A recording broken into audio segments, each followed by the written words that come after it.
Pessoal, no vídeo da pré-aula de hoje a gente vai trabalhar com o conceito, começar as ideias, né, do conceito de diferenciabilidade de funções a várias variáveis. Tá? Para isso, a gente pode se motivar no que a gente já conhecia do cálculo 1, tá? E lembrar o que é uma função ser derivável ou diferenciável no cálculo 1. Isso quer dizer que esse limite, né, f de x0 mais h menos f de x0 sobre h, quando h tende para zero, existia e dava um número real, tá? Não podia ser nem mais nem menos infinito.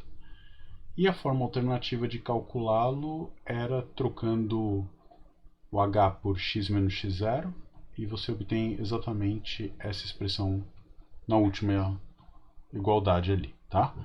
A interpretação geométrica para isso é que a gente consegue, uma vez que existe esse número, escrever a reta tangente ao gráfico da f, que tinha essa equação que a gente está vendo, y é igual a f de x0 mais f' no ponto x0 vezes x menos x0, tá? Então, f de x0 é número, f' de x0 é número, x0 é número, dá um y igual a x mais b, isso aqui, cuja interpretação geométrica pode ser obtida de uma maneira bem interessante se a gente reinterpretar esses resultados, né? O fato daquele limite que definia a derivada existir e ser um número real permite, com a manipulação algébrica simples, né, passando f' de x0 para o lado direito aqui, incluindo ele dentro do limite, eu consigo escrever isso dessa maneira. Então digo que a função f é derivável ou diferenciável no ponto x0 se este limite aqui é igual a zero, e eu posso reescrever ele de uma outra maneira, né?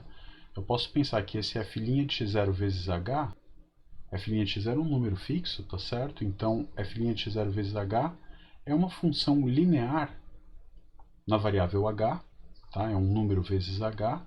Então, eu posso dizer que a minha f é diferenciável no ponto x0 se existe uma aplicação linear cujo coeficiente, ou o valor dela, na base canônica do espaço vetorial R, né? Posso pensar aqui como espaços vetoriais, uma aplicação linear de R em R, espaços vetoriais de dimensão 1 sobre R. Então, o valor dele na base canônica, que é o número 1, o valor da L no vetor da base canônica é f' de x0.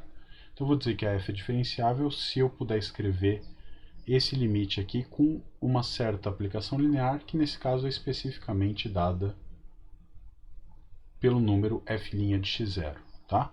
A interpretação geométrica que a gente tem é essa, quer dizer, se você tem o gráfico da tua f, a reta tangente no ponto f de x0, a gente escreve assim. Ela é uma função afim, claro, eu posso associar a ela a transformação linear, que, vamos dizer assim, tem a mesma inclinação, né? Ou seja, de modo tal que esse ângulo aqui,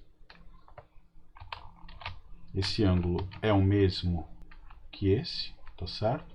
A única coisa que faz é eu translado ela de modo que ela passa na origem, e a transformação linear tem essa propriedade, que no ponto h igual a 1, o valor dela é exatamente f' de x0, e aí a gente mistura com as coisas de álgebra linear, lembrando que uma transformação linear fica unicamente determinada uma vez que você conhece os valores dela numa base do teu espaço, do teu domínio. Aqui domínio contra domínio são o mesmo espaço vetorial, tá bom? Então, geometricamente, o que quer dizer isso? Aquele L de H, ele vai medir exatamente, ou melhor, o que está aqui no numerador, né, vai medir exatamente o erro que a gente tinha lá do polinômio de Taylor na aproximação pelo polinômio de Taylor de ordem 1, né? E o fator L de H em x0 é exatamente a diferença, o incremento entre o valor exato da f e o valor aproximado pela reta tangente, tá bom? Então, a ideia central que vai permitir a gente generalizar os conceitos todos aqui é dizer que a f é derivável quando existe uma certa transformação linear do mesmo domínio que a f, né? Na verdade do R inteiro, a f não precisa estar definida no R inteiro, uma transformação linear que faz esse limite aqui dar zero, tá bom? Então a gente vai generalizar isso para funções de R2 em R, e do mesmo jeito que no caso de uma variável a gente tinha que uma função derivável no ponto tinha uma reta tangente, aqui eu vou querer que a minha função tenha um plano tangente, por exemplo, esse plano está desenhado de vermelho aqui, no, no ponto x0, y0, f de x0, y0. Tá? Então você tem um ponto do gráfico. No cálculo 1 a gente punha a reta tangente que passava, agora eu vou colocar um plano tangente que passa por esse ponto. Tá? Esse plano ele vai ter propriedades análogas no sentido de ser o plano que melhor aproxima a função, como a reta tangente era a reta que melhor aproximava a função perto do ponto x0, y0. Tá? Então a ideia é exatamente essa. Imitando a ideia anterior, eu vou querer uma aplicação linear L agora de R2 em R, porque minha função sai de R2, tá? De R2 em R, e toda aplicação linear de R2 em R vai ter essa cara. Um número vezes H mais um outro número vezes K. Antes era f' de x0 vezes H. Agora eu vou precisar de dois números porque eu tenho duas direções, H e K, para seguir, tá?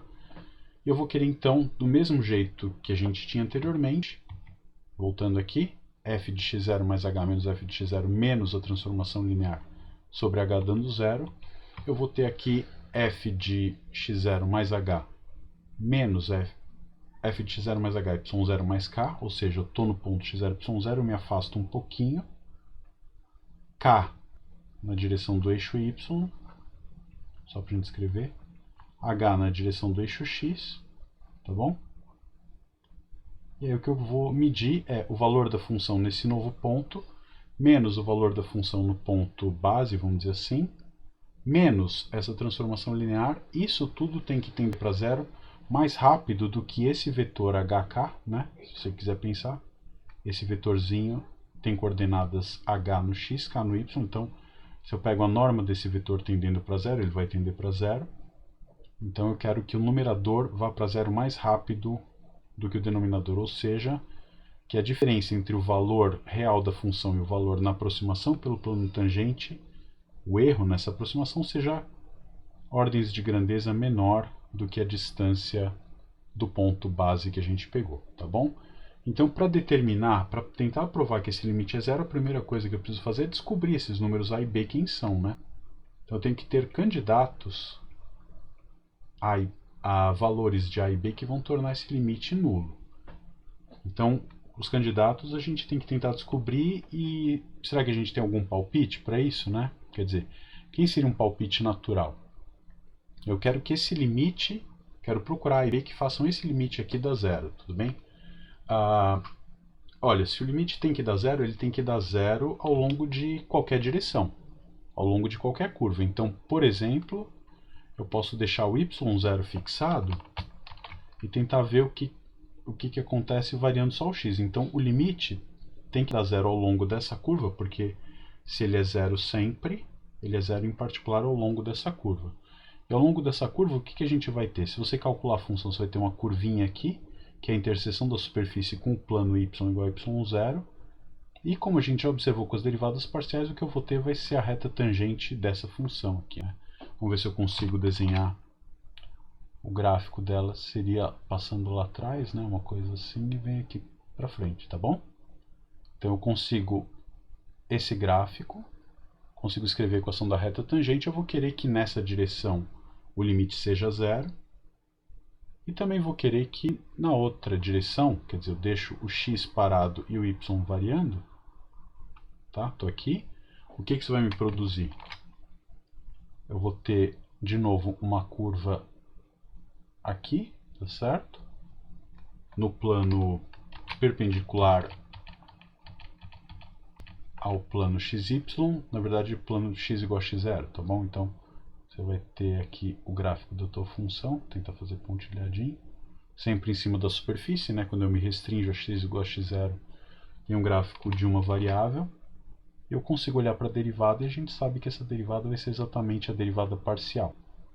Então veja, a gente sabe que na direção laranja e na direção azul eu obtenho boas aproximações para a função. E eu quero que isso aconteça em todas as outras direções. Mas o que acontece é isso, que se tem que ser em todas as direções, em particular nessas duas, tem que ser também uma boa aproximação. E como o a e o b são o mesmo, os candidatos naturais que aparecem ao longo do segmento laranja e azul têm que ser os candidatos que a gente vai usar para todas as direções. E quem você acha que são esses limites ao longo dessas curvas, né?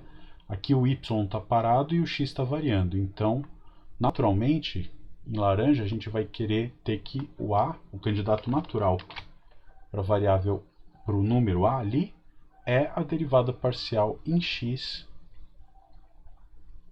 no ponto x0, y0. Tá? Esse é o candidato natural para a.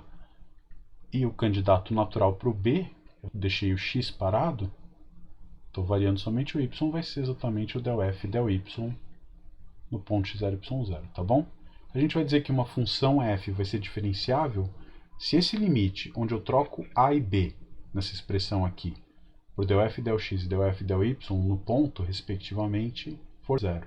Isso vai me garantir que eu vou ter um plano que é uma boa aproximação, não só nas duas direções laranja e azul indicadas aqui, mas em todas as outras direções, esse plano vai ser uma boa aproximação para a função, tá bom? Então, no nosso próximo encontro, a gente retoma um pouco essa definição, tira as dúvidas de vocês e trabalha em exemplos e exercícios disso, tá ok? A referência pro assunto é o capítulo 11 do livro do Guidorizi e, de novo, os vídeos da professora Marta na playlist de cálculo 2 do canal da USP no YouTube. Tá, então aguardo vocês no nosso próximo encontro e bons estudos. Tchau, tchau.